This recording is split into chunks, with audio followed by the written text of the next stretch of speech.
ubu tuvugana nyuma y'uko igisirikare cya Repubulika Demokarasi ya Kongo ku munsi w'ejo gikoresheje indege za drone, ubu aka kanya turi kuvugana hongeye kugabwa ibindi bitero bidasanzwe bikoreshejwemo indwara zidasanzwe ku ruhande rwa FARDC mu misozi y'Iminembwe. Kuva kare muri iki gitondo cyo ku munsi wa mbere w'indwi ku igenekerezo rya 26/2026 zongeye guhungabana, zongeye kuba bibi cyane. Lawrence Kanyuka yagize ati, on January 24, 2026, coalition force of the Kinshasa regime carried out a drone strike on Munzenze, killing several civilians.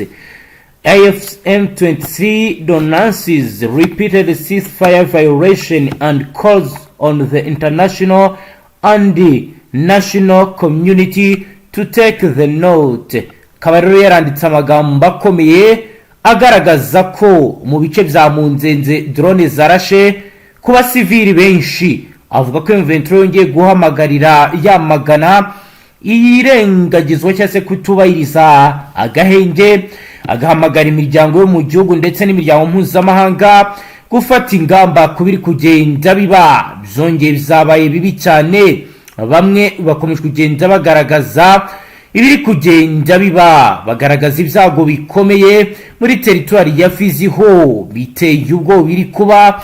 Ni mu gihe kandi Amuri William Yakutumba yongeye kugaragara mu ruhame, wirira akaba afite abazarenda yoboye ateguza ndetse agaragaza ko biteguye urugamba rukomeye.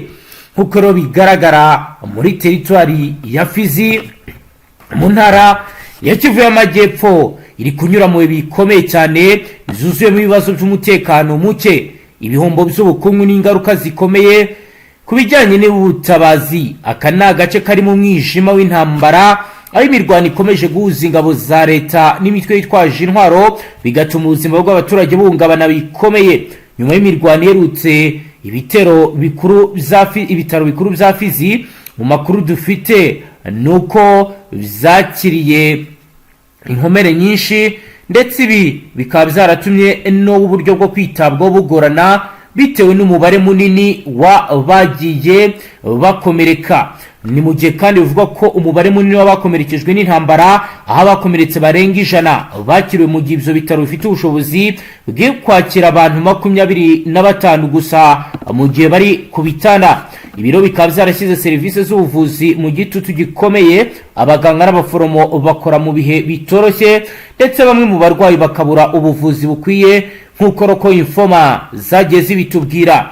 Ati, biragoye, uri gusanga bagerekeranyije abarwayi 4 ku gitanda kimwe, biteye agahinda. Hano kuri ibi bitaro bya Ifizi hari ibitanda 25 gusa, ariko kuri inkomere zirarenga 100. Nkuko amakuru aturuka mu nzego z'ubuzima abivuga, ibi bitaro byasabye inkunga yihutirwa y'imiryango mpuzamahanga, cyane cyane komite mpuzamahanga y'umuryango utabara imbabare ICCR cyangwa se Croix Rouge, kugira ngo ifashe mu kwita ku bakomerekejwe n'intambara no gutanga ibikoresho by'ubuvuzi by'ibanze. Uretse ikibazo cy'ubuzima, ikibazo cy'ubuhunzi n'inzara kiri ku rwego ruteye inkeke zikomeye. Ishami ry'umuryango w'abibumbye rishinzwe guhuza ibikorwa by'ubutabazi OCHA ritangaza ko abimuwe mu byabo barenga 1,500,000 muri Kivu y'Amajyepfo, naho mu gice cyabo kiri mu gace ka Fizi bakaba babayeho benshi batagira ubufasha buhagije. Umuyobozi wa teritwari ya Fizi Kalanji Bandibanga yatangaje ko abaturage benshi bimuwe, agira uti, baratereranwe kandi ntabwo bafite ibiribwa bihagije, amazi meza, serivisi z'ubuvuzi n'ibindi bikwiye ntabiboneka. Yongere ko abana aribo bibasirwa cyane, aho avuga ko abana 1,800 barwaye imirire mibi, mu gihe rero abandi barenga 3,600 bafite imirire mibi. Bikaba rero ari ibigaragazwa nk'ikibazo gikomeye, bigaragaza uburemere bw'ikibazo cy'inzara n'ubukene bukabije. Intambara n'ubuhunzi byatumye ibikorwa by'ubutabazi bihagarara, imihanda myinshi irafungwa, biri gutuma ibicuruzwa by'ibanze bizamuka ku biciro ku buryo bukabije. Ifu, umuceri, amavuta, ibishyimbo bizabaye inzozi ku miryango myinshi, cyane cyane kubimuwe n'abaturage bakennye. Amateka y'akarere ka Fizi, isibaniro ry'amakimbirane adashira.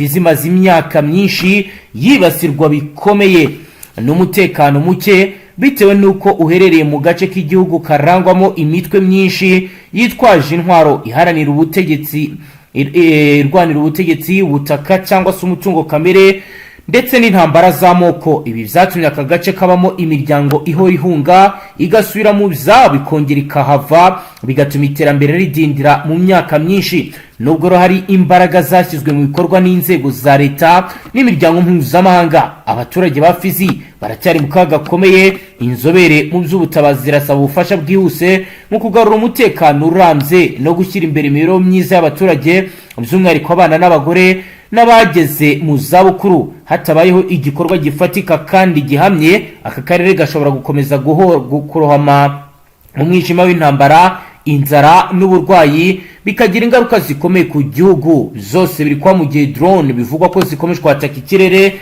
Ku murongo wa telefoni turi kumwe na n'ubikurikiranira hafi, Karemba Aimable ugiye kutubwira situation ihari ndetse n'ibiri kugenda biba nibigaragara. Bwana Karemba Aimable, waramutse neza?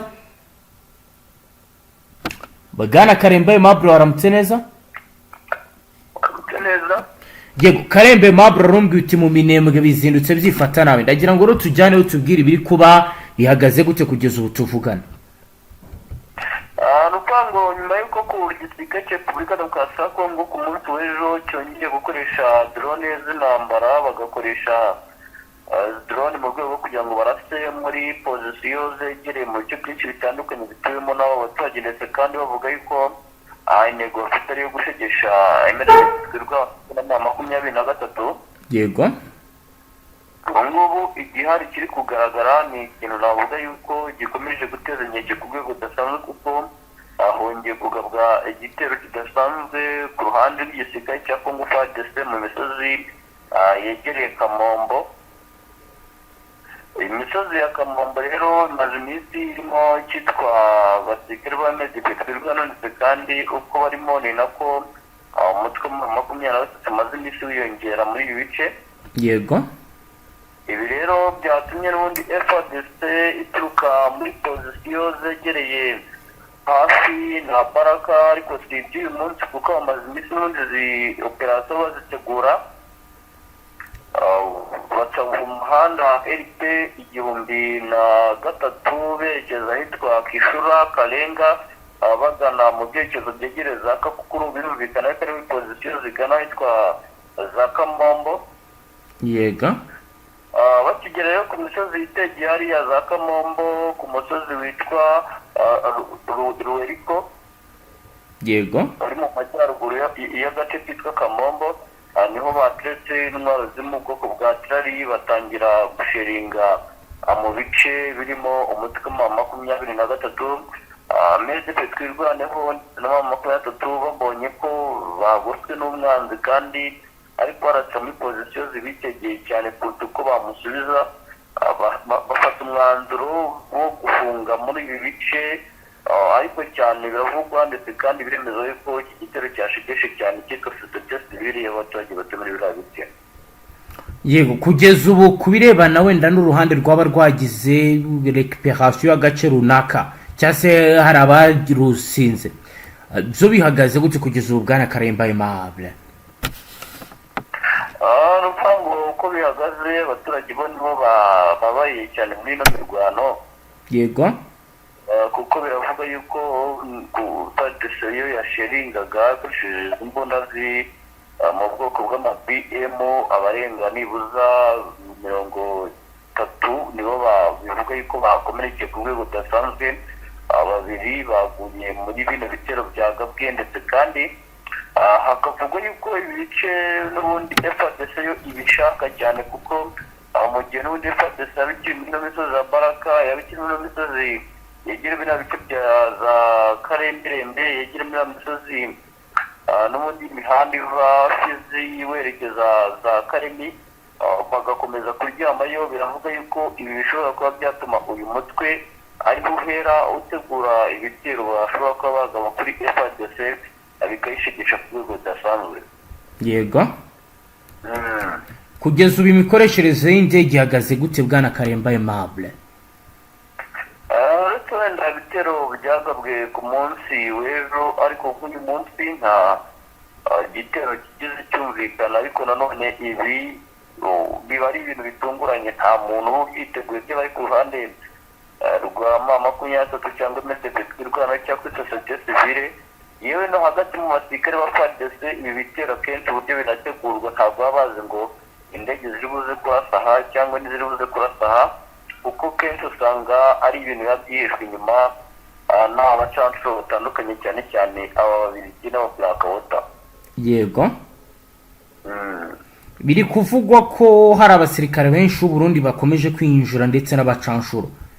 Kugeza ubu ni nk'ibihe bice bakomeje kugenda bajyamo, ese nyuma yo kugerayo bihagaze gutyo kugeza ubu Karemba Aimable?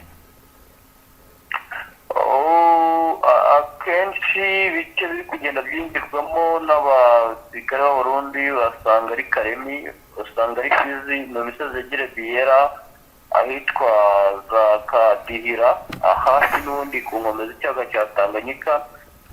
Muri Fizi niho hagaragara cyane Abarundi bari guca na Karemi, bari kugenda bahinjira ku munsi ugenda uzaza undi, ariko nanone ni ishusho fatizo n'ubundi yuko FARDC iri gukeka cyangwa ufite ubwoba yuko uyu mutwe ushobora kuba wakora inzira ikomeye cyane yo kwinjira muri iriya misozi yegereye za Karemi.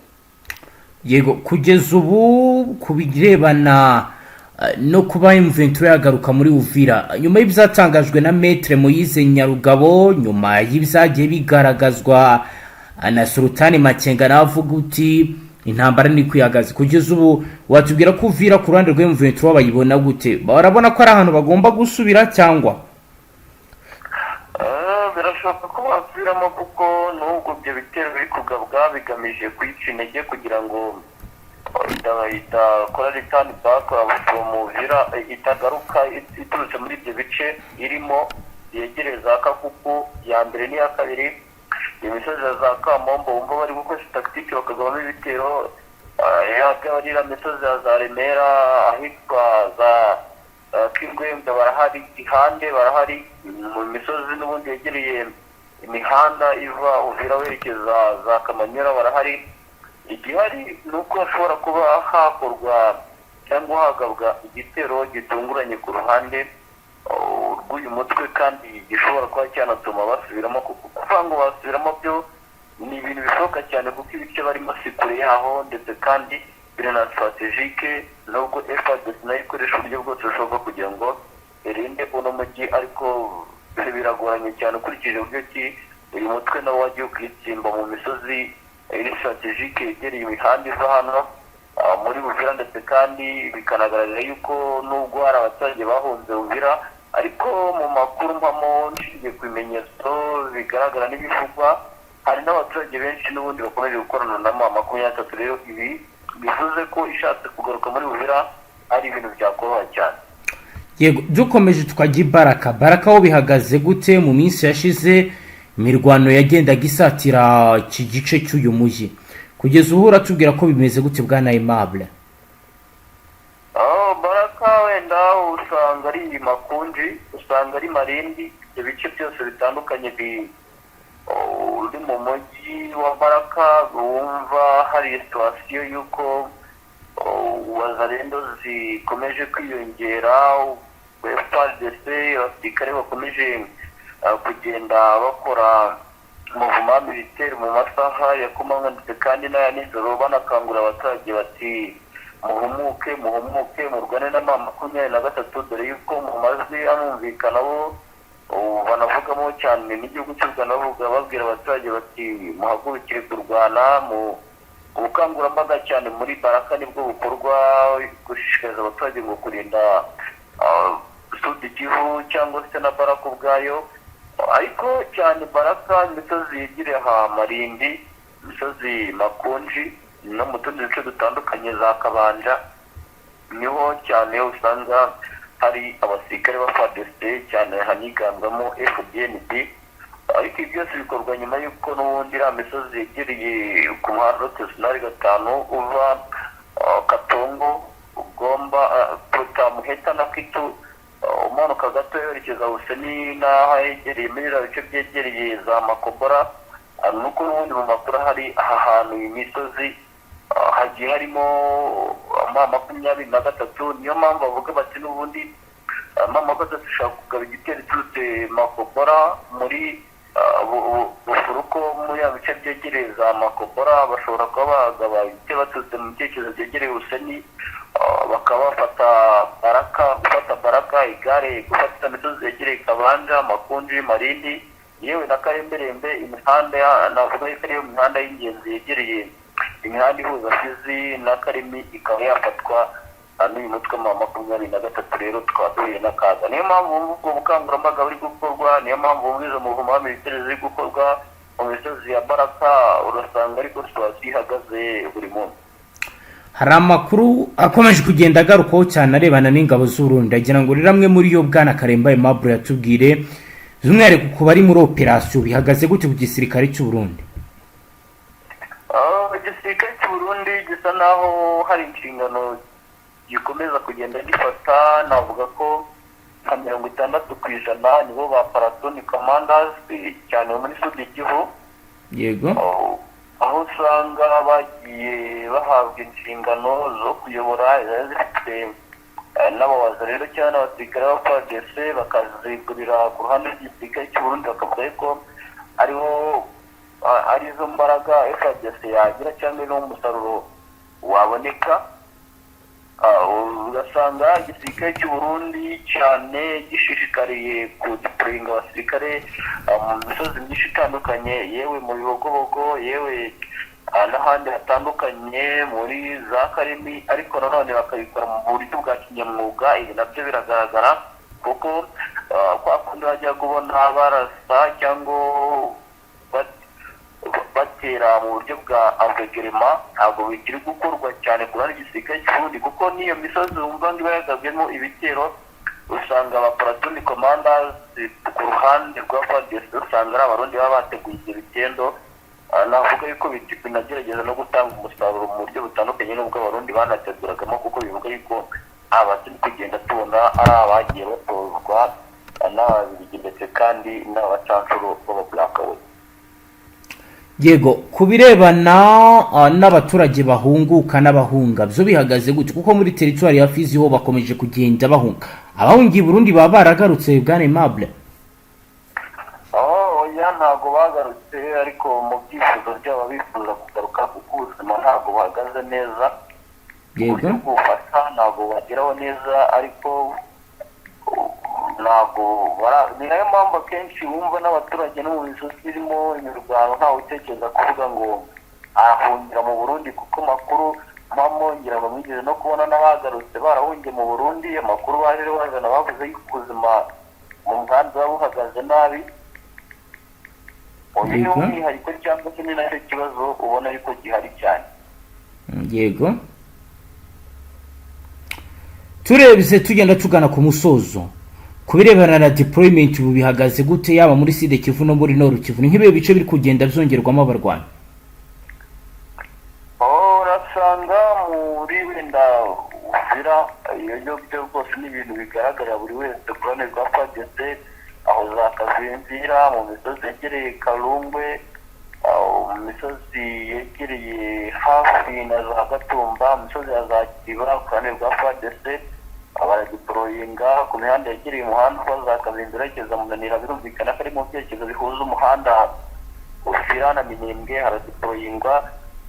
ku ruhande rwa 23 iyo misozi yegereye Kingwengwe, Gihande, Kidira baradeployinga muri Minembwe. urumva yuko n'ubundi nabo icyo bashaka gukora ari uko bakomeza kwitegereza ibyo FARDC iri gukora kugira ngo no mu gihe batekereje kunyakura ibitero babikore. urayoya kandi nanone ku ruhande rwa Karimi naho Abarundi baradeployinga ndetse kandi abacancuro baradeployingwa. Kivu y'Amajyaruguru ho situasiyo urasanga ari Warikare mu byerekezo bya Pinga, kugira ngo iriya misozi yegereye Kiburayi, Marimo, kugira ngo bagotemo amakuru turi mu misozi yegereye za Karembe n'ahitwa za Marimo.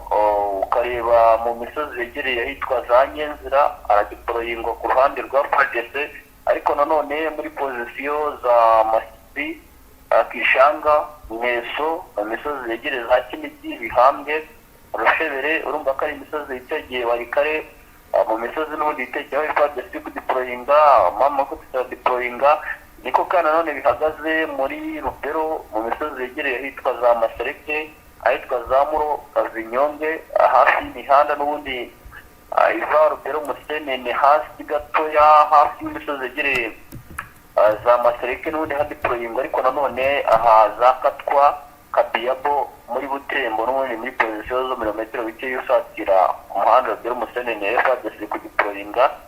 Rushuru urasanga ari Tongo Muhamakwa deployinga, Kagera Rwamarihe na Kinyamboho cyangwa se Nyakakoma hafi ya misozi yegereye Shasha muri position zihuza umupaka w'igihugu cya Uganda n'igihugu cya Congo, haradeployinga kugira ngo hagotswe kiriya kiyaga cya Edward FARDC ishaka gukoresha iturutse za Benin ndetse kandi na Rubero ngo bakataka M23 ibice byose baherereyemo.